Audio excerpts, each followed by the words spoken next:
Hello everybody.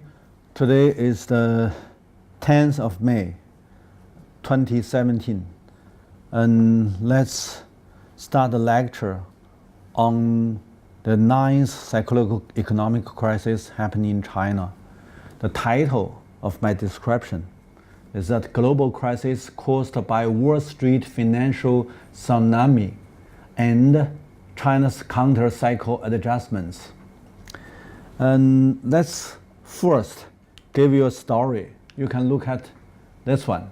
I added this very important event to the so-called the data that is given by the foreign scholars. When they talk about the global crisis in the year of 2008 and 2009, impact very negatively by the Wall Street financial crisis. They talk the unemployment. So the most serious unemployment happened in developed economics in EU, means that including of Canada, United States, and the European area, the 5 million and more unemployed people, that is the more serious problem. And then they gave the different. Now the East Asia, less than the North America and Europe. But indeed, they haven't got the information about the real data of the unemployment in China. In the beginning of 2009, there are 25 million, mainly migrant workers, and 25 million workers laid off in coastal China, but not calculated in the status book.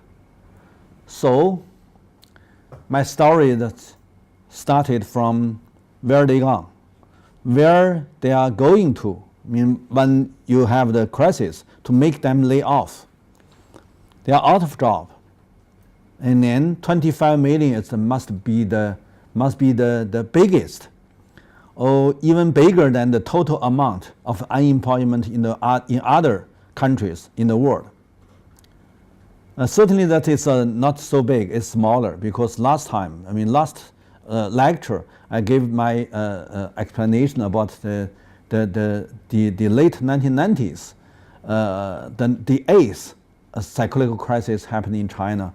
I said there are almost 45 million SOE, state-owned enterprises workers. I mean, the workers originally employed by the state-owned enterprises. They're out of job, but not calculated as unemployment worker, unemployment labor.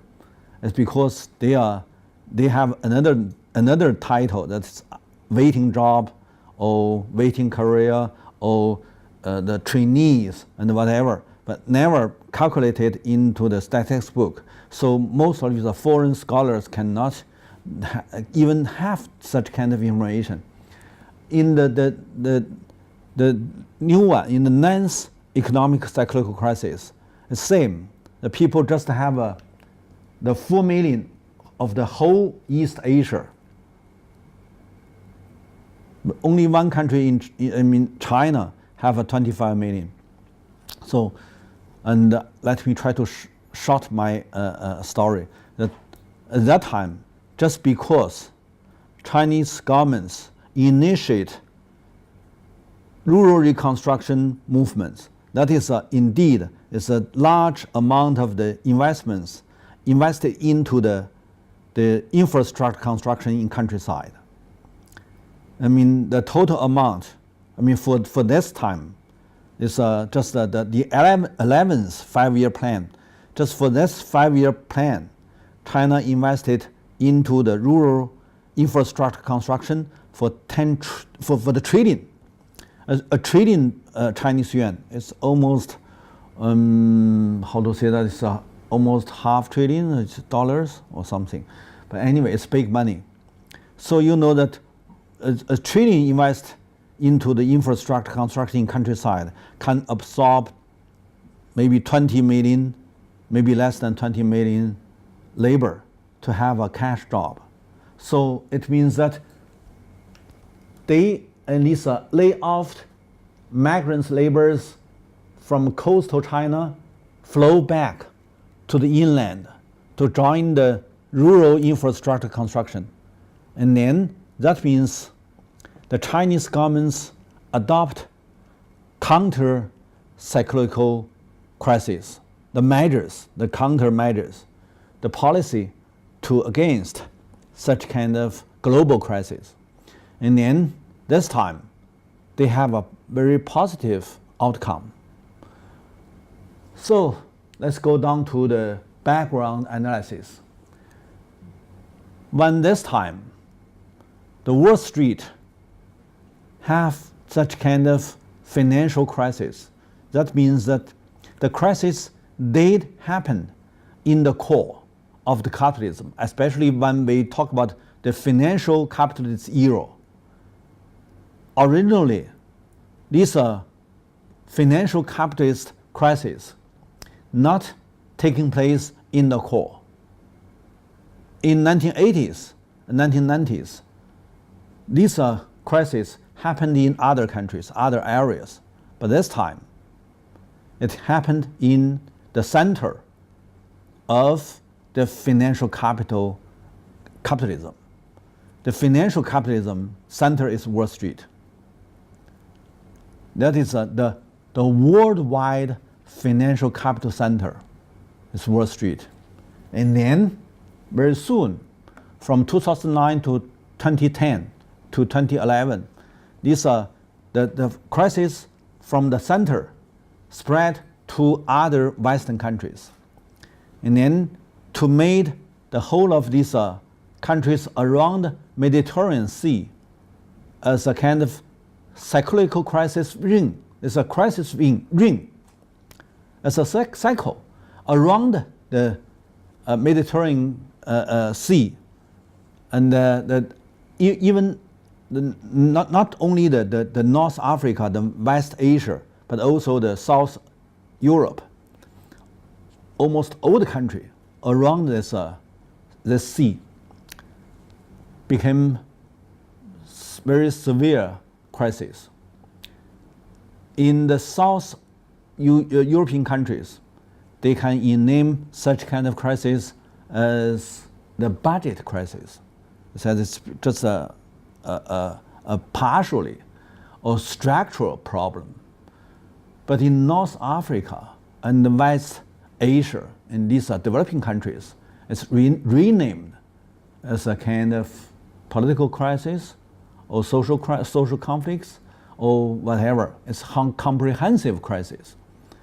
Means that whole of these economic and the social and the political, all of these different sectors all falling into the trap of the crisis. So different name, but indeed, when we summarize this time, the crisis, we can find that the world transformation and comparison, the world have a very big change because China is the biggest population country and also the biggest industrialized country, bring the big overproduction, overcapacity of industries, merge into the globalization. When the year 2001, at that time I was in Johns Hopkins, and once a time I have a lecture in Johns Hopkins University. I asked the participants, I said, okay, if China joined WTO, if China merged into the globalization, means what? Means that China bring its big industrial surplus capacity, joined the global overproduction. I mean, originally the global capitalism has been several times falling into the trap of overproduction. Now it's oversupply of the financial capacity. Now you absorb this big China inside of the globalization. At that time, it's a Clinton government. Its policy is trying to push China into the globalization and then to change China. Okay, I said, but you can change. You may think about that. It's worsen the situation or better. When they have a second to think, they answer me that must be worsened. Sure, the capitalist world, they have such kind of post-Cold War ideology. They do a lot of policies caused by their post-Cold War ideology. They never think that China is a so big, capitalist, industrialized country. And under the same regulation of the capitalist economic regulation. So when China joined WTO means that China bring a big surplus to join the globalization and then worsen the global situation, economic situation. Surely that will make the crisis more soon than before. So that is one thing. And then that is because of most of these Western countries has transferred out their industries since 1970s, 1980s, and 1990s. These are 3 decades, caused by the overproduction after the Second World War happened in 1970s, and then they got to transfer out their big surplus capacity of the industries to other developing countries. And then they upgrade their economy into financial sector. So they can name this one as a financial era. But it also means that they are facing the contradiction that's short of the commercial products and excess of the financial capital. And when China have a large number of the surplus of the commercial goods production, it just gave benefits to Western countries. At that time, also China still be in the period of shortage of the financial capital. So these oversupplied financial capital in Western country flow into China. So it's just an exchange, very positive. So strategic positive exchange between West countries in China. So the first decades of the 21st century, it seems it's benefits both. That's the mutual benefits. It's a win-win game in that time. But very soon, when China have such kind of very special money control system, any sense of the foreign capital flow in China, no matter that it's a foreign trade surplus or it's a capital account surplus, current account surplus or capital account surplus, all need to against by the Chinese local money. So how much foreign capital flow into China? The same amount of the Chinese local financial local currency will be issued. So means that against foreign capital flow in, there must be fast increased the local financial capital. I mean the local liquidity, local currency will be enlarged more faster. I mean the more foreign money flow in, the more local money printed out. It means that just 10 years later or 15 years later, China became a very big local currency country. And when that time, also Western countries, according to their regulation, according to their post-Cold War ideology, they push China to open the money markets, to open the financial capital markets. It means that you will play the game again. You will have the lesson again. When the first decades in the 21st century, you make this a big industrial surplus into the globalization. Now you want to make another one that is a big financial surplus merge into the global financial capital computation. And then what will happen? Let's see. Now we just first see what happened when China bring its large amount of the industrial capacity join the globalization. And then we can see that what happened. Okay, up to now, fortunately or unfortunately, China still closed door of the financial capital market. Not free convertible. Chinese government still control the local money for the local investment and also for local debts markets. So it means that the financial game now played with by the Chinese central governments just inside of China, not make this a big, how to say that, this big money flood or big financial flood, flow, if open the door and then flow to the world. That will be very interesting phenomena happen. Up to now, I said fortunately and unfortunately, it haven't happened. It hasn't happened. Let's wait. So when we see that the first decades passed and then second decades of the 21st century coming to us, we found that the first decades they can have a mutual benefits, and then the second decades turn to the maybe lose-lose game. But anyway, the strategic relation in the first decades it's much better, and they all think that they have benefits. But the second decades, no, they have to encounter to have a contradiction, and so such kind of problems turn into the strategic policies, and then you can see that this world will have a lot of new contradictions. And after this economic crisis, 2008, 2009, and 2010 is a 3 years global crisis.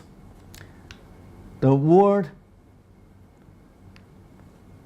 have a new structure, means that China became first the biggest industrial country, second the biggest financial capital country.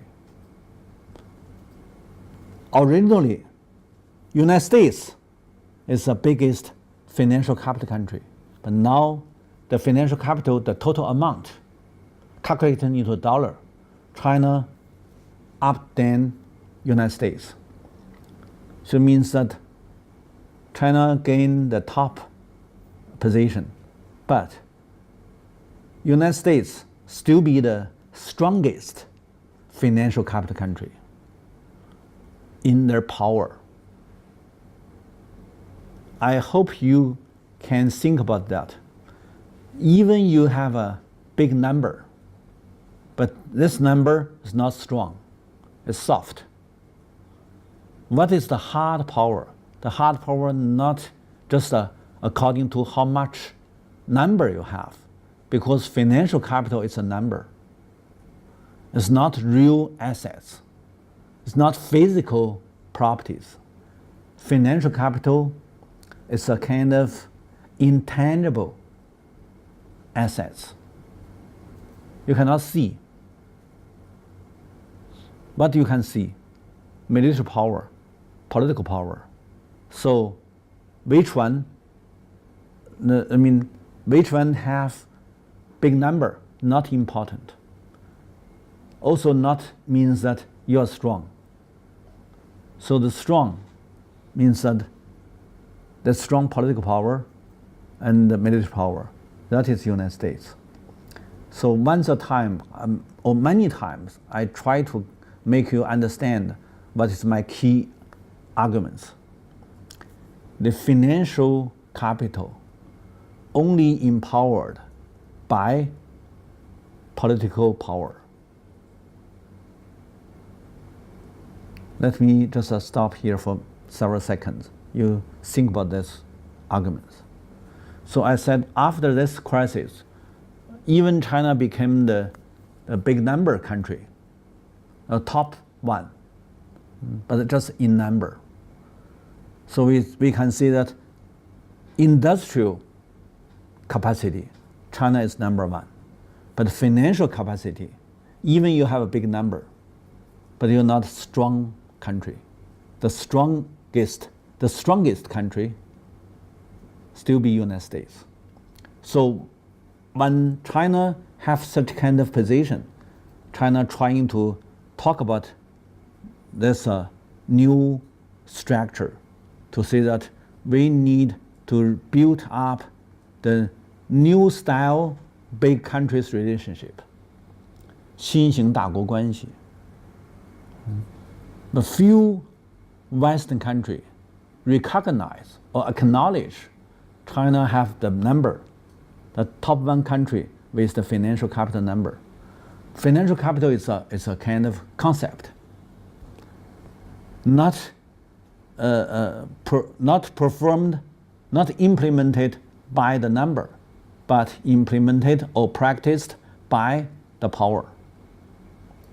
So China is not so powerful country in the world. So that is the very complicated situation nowadays the Irish people need to understand. And then we will give you the explanation about the different measures when China and United States both facing the challenge of the crisis. Because you may have such kind of information that the year 2007, almost at the same time, China, United States all have the crisis. The crisis in the United States is that the bad loan of the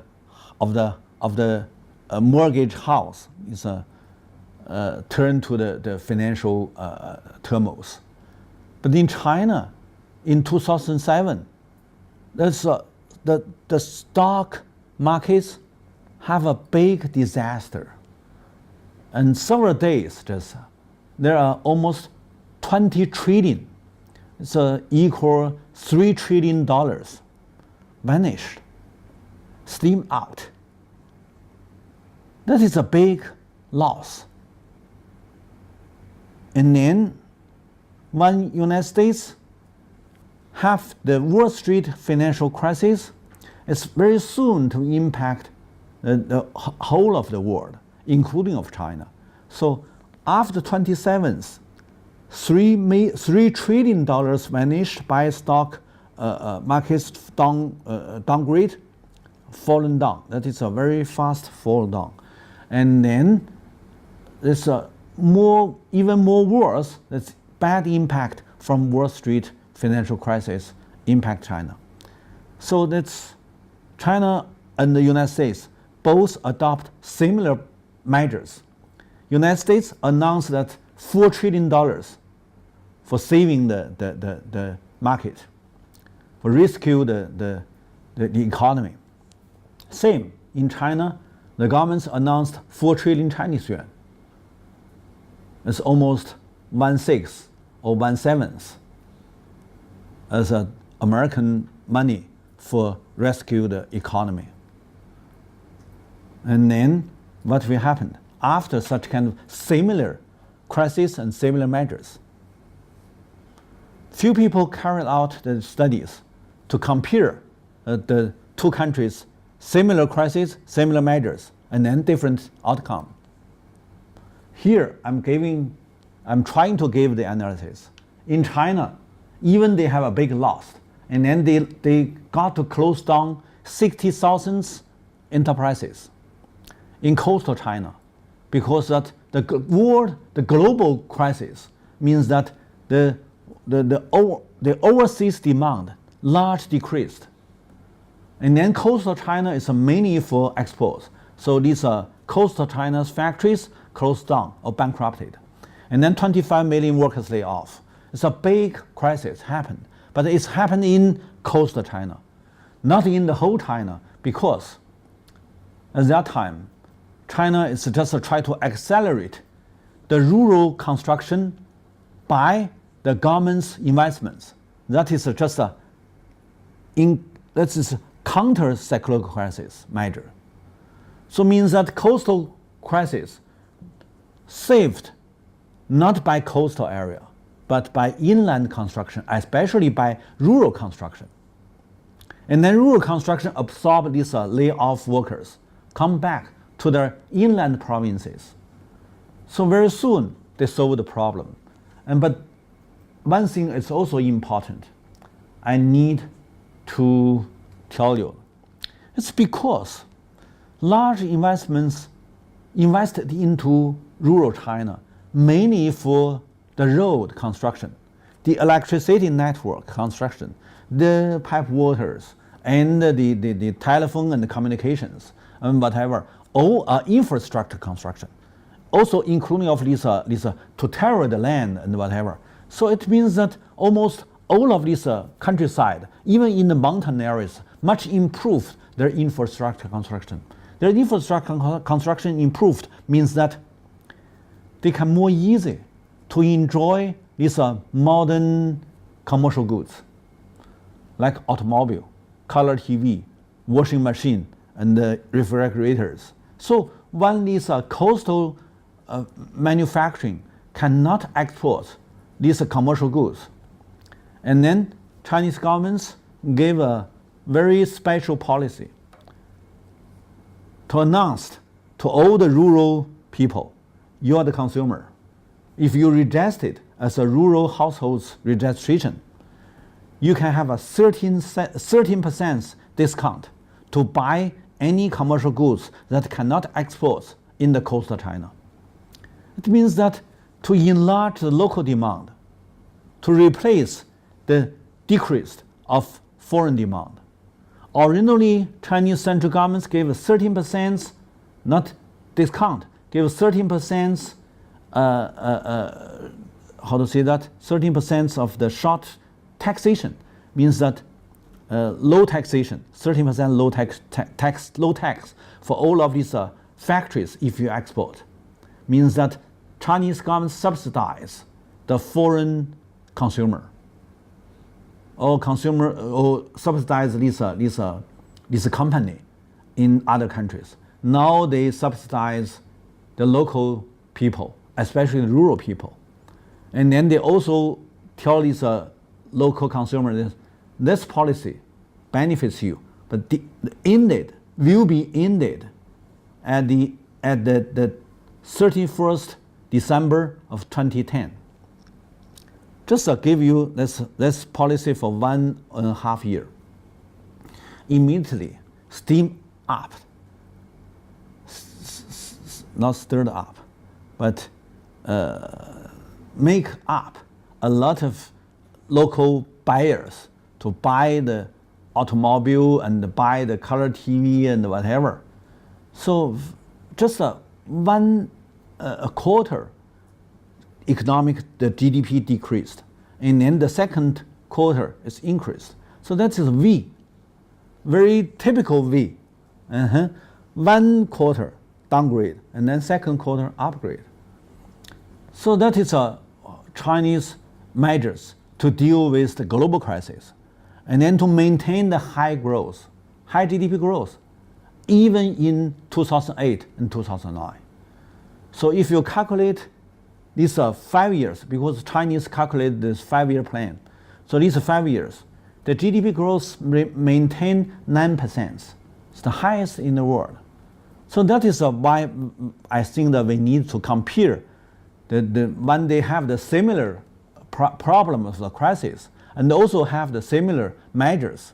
And American the measures, the total amount, much bigger, 6 times at least, bigger than the Chinese central government's money for secure the economy. So finally, you can find a different outcome. China can stabilize their economy, and then also gain the high increment of the GDP. And the United States they transfer out a large number, more than 60% of their money, secure the economy, flow to the future markets and the circulation markets to strengthen these financial investments, and then to have a more more unstable change in these financial sectors, and also to make very big change in the future markets, especially the grain and the raw materials and the oil. If you read the data of the oil since the 2008, 2009, when American adopt the policy in name of QE and quantitative easing as a securing the economic crisis, the oil price goes very high. And then to make these developing countries import oil, import raw materials, or import grain, all have the trouble of import inflation. I mean, the inflation is not created by themselves, created by Wall Street. And then when American governments adopted the policy to secure the Wall Street take these investments, investors take large number of money and then invest into the future markets to make future markets price goes much high, and that means turn this inflation to other countries. It's very typical phenomena to show that this top leader country, this big power country, did have or do have or does have the power to transfer out their cost, their institutional cost to others. So that is different. So when we have such kind of comparison, we can know that these are why that American they control the big power, but they cannot change. They cannot make change. Yes, the politician announced we can make change. Also that we believe they want to change this bubble economy back to the physical economy. That is the right way. But when they're facing the crisis, they got to follow this so-called market system, follow this because the main factor of the American economy, if you calculate the GDP, you may know that the main factor is the financial sector. The financial and the service is 87% of total GDP in the United States. So if you are the leader, if you are the politician in the United States, when you have a crisis, which one you save? Certainly 87 is the biggest. And the real production, just less than 13%. Agriculture is less than 1.7%. And the industries, 11% or something. Very little. So if you got to do something, certainly you need to save. There's a big one, 87. That is a structural, economic structure made the policies turn to give the big interest, give the big benefits to the big one. This big one is financial sector. So that is why American cannot change. But in that time, the same time, it's physical production in China still be, it's more than 50. The industry is 46%, and the agriculture is 11%. So that you think about the whole of this, the physical production means that agriculture plus the industries still be more than 50. So that's certainly Chinese trying to save the big one. The big one is a physical economy, not the service. So the service at that time is 47 something. So it means 53 is It's a real production. It's a real. It's a physical production. So that's difference. So it's a lot of people criticize. I said it's if you cannot change the American GDP structure, whatever you criticize, useless. So you need to wait the American aware what they should do. And then if they try to do something, and maybe you can give some help. But up to now, it's the more modernized economy, the more troubled by modernization. So when we give this the first page description, we may have these data to show that what happened in the United States in the year 2007, 2008. It's because of the private debts. The private debts mainly from the housing, so the leverage became much high, and then leading up to the crisis. This is the data and the pictures. And then also the budget trouble. Americans have paid too much for the military expense and also the social expense and the government expense. So they have a big deficits.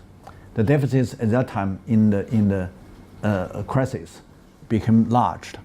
And then if they cannot enable this one, the first they said this one is a tech stock bubble, and this one is that the U.S. housing bubble.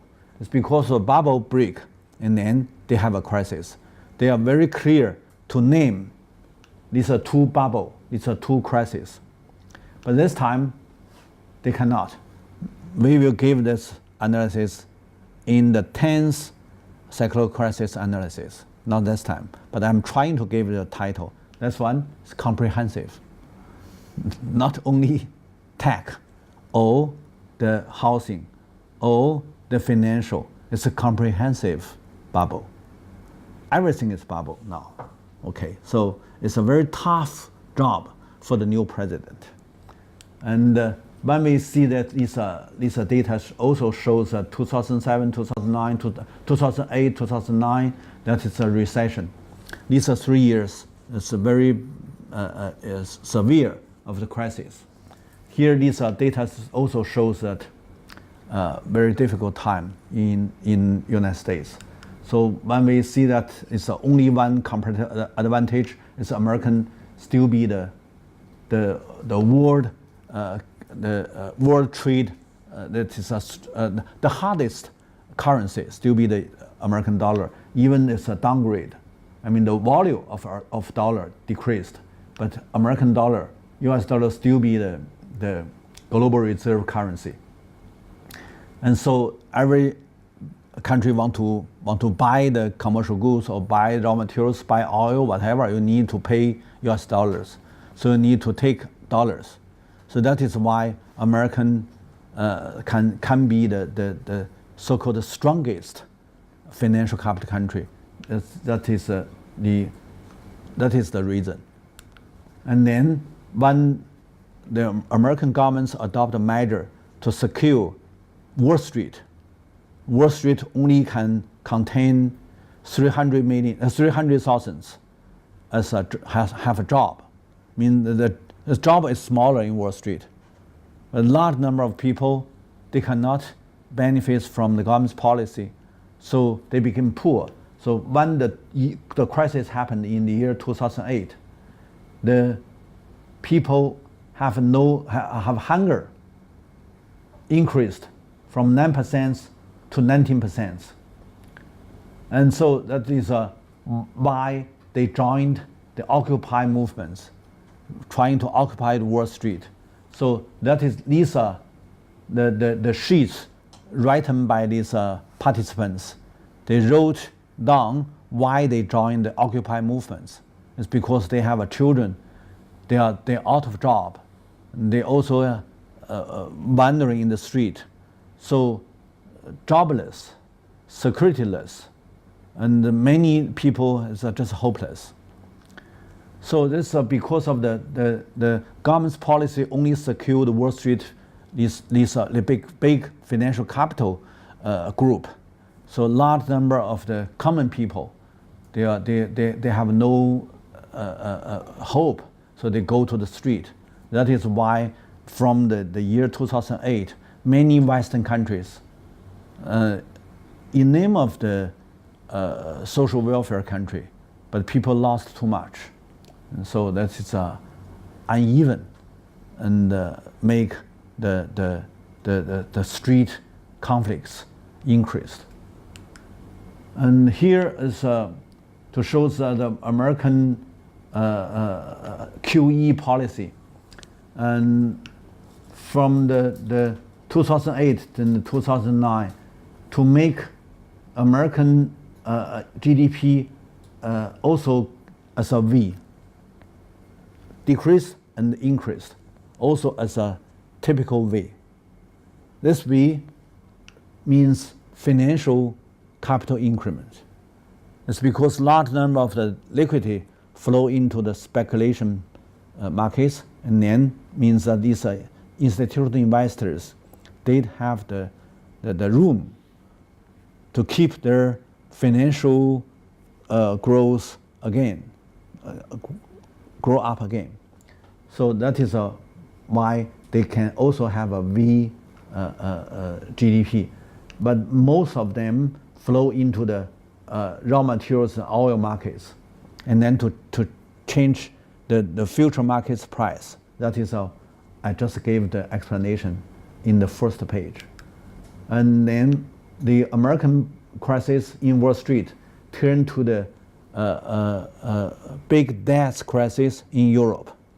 Most of these European countries have no legal position because Maastricht Treaty gave the very very strict bottom line that the budget deficit must not be increased to 3% of the total GDP. But most of them, you can look at these countries, all break the bottom line, except Finland and Luxembourg. So Germany, Austria, Malta, Italy, Dutch, Slovenia, Belgium, Cyprus, and Slovak, France, Portuguese, Spain, Greece, Ireland. So the European in average is at 6.3. Just because of the crisis happened in the world, so almost all of these EU countries break the bottom line to be illegal. So to make EU become a kind of illegal international organization is because of the deficit. So the debt crisis happened in the whole of the West countries. And then they got to reduce the government's investments for secure the crisis. But the less government investments, the more severe of the economic crisis. So Europeans fall into the trap.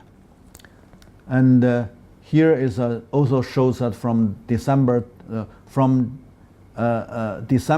2008 until the January 2012, one by another, they have such kind of very big number of the government's deficit. So the debt crisis became more and more severe in the Western countries.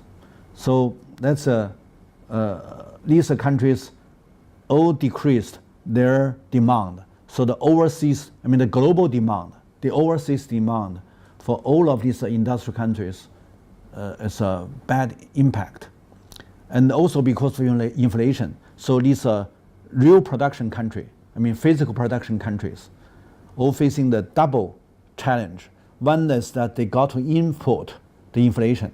Second, that they cannot export.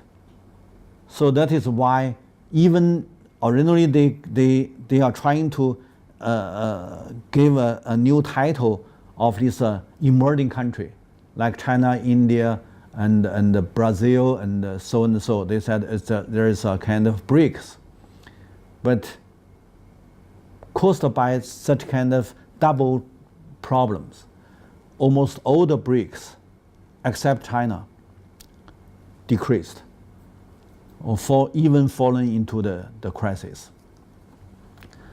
So here, it said the regional conflicts caused by the cost transferring. The Western countries, the only one comparative advantage in Western countries is that they can transfer out their institutional cost to developing countries. So here is Egypt, here is China. There are so many local conflicts caused by the global crisis. And I said a double problem. One that is they got to input inflation. They got to input, like Egypt, input the wheat and wheat powder. And more than 50% of the Egyptian wheat consumption rely on the foreign market, the international market.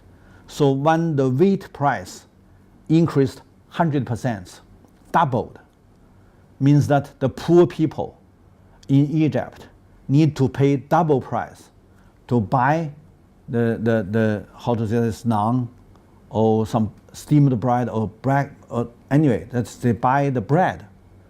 But this one, the price increased much high. So these are poor people cannot tolerate such kind of food inflation. So they go to the street or go to the square. So any foreign aid can give them or give their children, their wife, their old people, give them bread and ask them to go to the square. No doubt they will go. A similar situation in any North African country, because all the North African countries, the food mainly rely on the import wheat. That is caused by the colonization.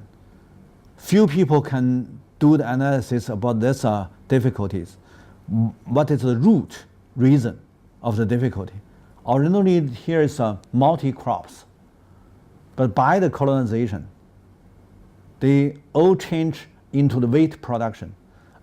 But wheat production here cannot have a self-supply or something, means to satisfy the local people's needs. And also by the post-colonization, they got to change their production into these so-called cash crops for the world markets.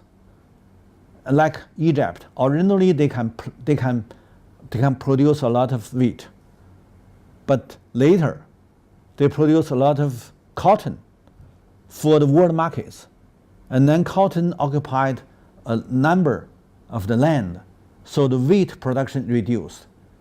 And then when the wheat increased, they cannot have a self-supply. So that is why many poor people go to the square. It's the square of liberalism, and then join the campaign. So and then there's a social conflicts. Here is in China, that's because of these coastal areas, a lot of factory closed down, and the overseas demand largely decreased. So many people lay off. So there's also the conflicts happened. So this developing countries, the physical production, they take too much institutional cost from the overseas. And then when we have the crisis, we need to talk about how the Chinese governments facing the challenge of the crisis and how they adopted measures to deal with the crisis. And the first, we should know that the foreign capital invest into China, that is to make China have a large number of FDI, started from 2001, 2002, 2003. It's because of the high-tech bubble break in United States. Last lecture, I have given the explanation about this phenomena. I said it's the East Asian financial turmoil caused by the capital flow out of this East Asian industrialized country. When they need capital invested, they need capital investments, but capital flow out to follow the bubble of the IT industrialization in the United States. So IT absorbed large number of the capital from overseas, and then to make IT become a bubble. So from 1995 to 2001, these are 5 or 6 years, large number of the capital flow in, and then finally became a bubble and then break. That is 5 to 6 years. That is the reason of the East Asian financial turmoils. And then I said, when China have a large number of FDI, foreign direct investments, from the year 2001 to 2002, and not because of China access WTO, not because of the globalization, it's because the crisis happened in IT in the United States. To push this too much intensive capital in the IT industries out of the United States. Because the crisis, there's no benefits, no interest. So they got to flow out. Where is their interest? China. Because China has been, in last crisis, China started the infrastructure construction, mainly for infrastructure, mainly for highway, for airport, and for the fast speed trains and whatever. So all of this construction to give a very good base for absorb this foreign capital flow in. So that is why from the beginning of the 21st century, the first decades, large number of foreign capital flow in China. So then they occupied a lot of benefit industries. So if you calculate these industries, you can have 30 main industrial streams or main industrial sectors. Two-thirds of the industries in China, mainly controlled by foreign capital. Means that more than 50%. Understand me? That means that, yeah, foreign capital investing into China for what? For take these benefits industries. When these benefit industries cannot benefit it, they will flow out. So it doesn't mean they will settle. No, when they can have the interest, they will be here, the foreign capital. When there's another country or another area have a more interest, they will flow to others. So, but in the first decades of the 21st century, China at that time is the top 1 country of FDI. Means that the FDI more like to invest into China. So that is the first we need to know that when the crisis happened, what the background in China. So foreign capital flow into China, that is very important. And then to make China, coastal China, to be the big workshop for overseas needs, not for domestic needs. It's mainly for overseas demand. So then it's because of this, for overseas demand can have benefits. So make almost all the coastal China, originally only Guangdong, or a part of Fujian, southern Fujian, and southern Zhejiang, that is for overseas demand. But when this one, especially led by foreign capital, and then foreign capital much welcomed by the local governments, and then North Zhejiang and Jiangsu and Shandong and Liaoning, almost all the coastal China, taken by foreign capital.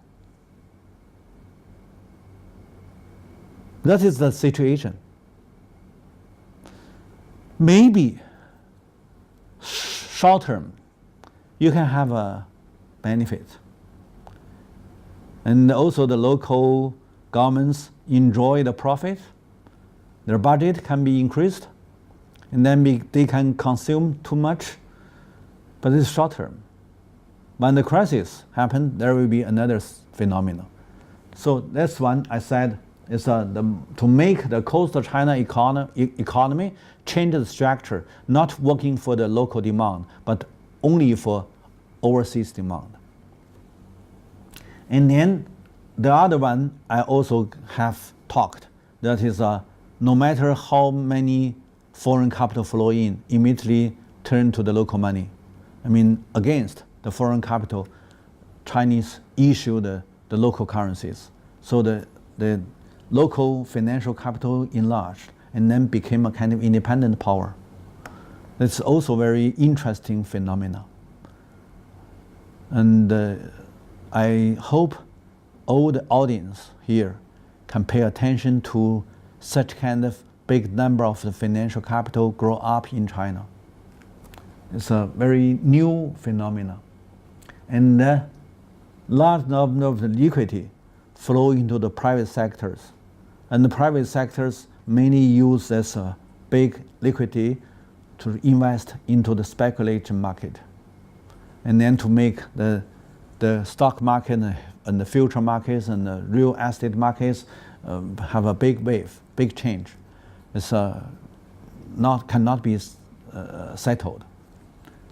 And then another thing is also very important, this one. The state-owned enterprises, I mean the state capital.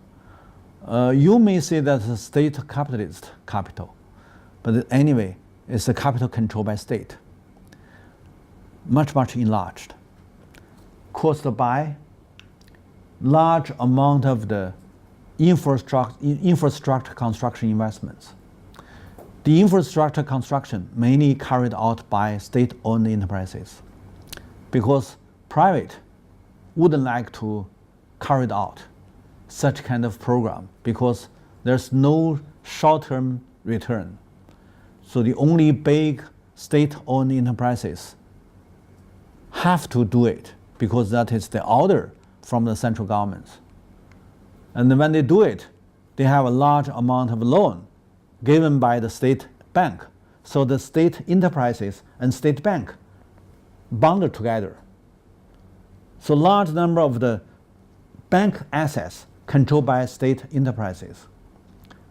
And then these state enterprises invest into the big program, and let this airport and the trains and whatever, all the physical assets. These are assets. These are not short-term return. Maybe 10 years, maybe 20 years. So it means that the bank assets now became long-term investments, cannot have short-term interest. So the bank the central bank give more liquidity. That is why the financial capital grow up, the number became larger and larger.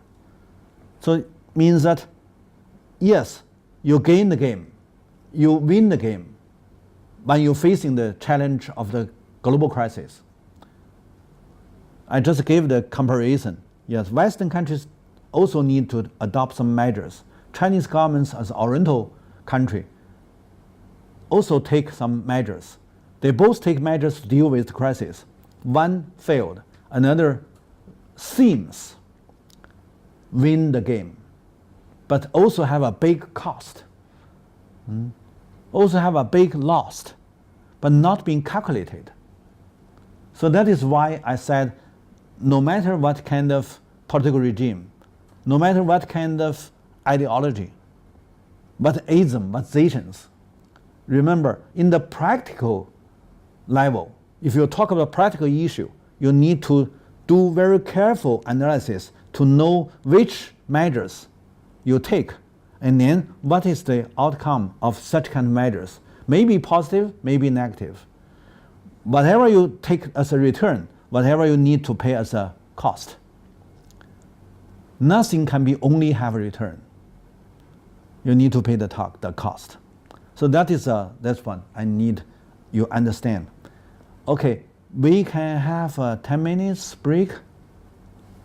And then we go to next page.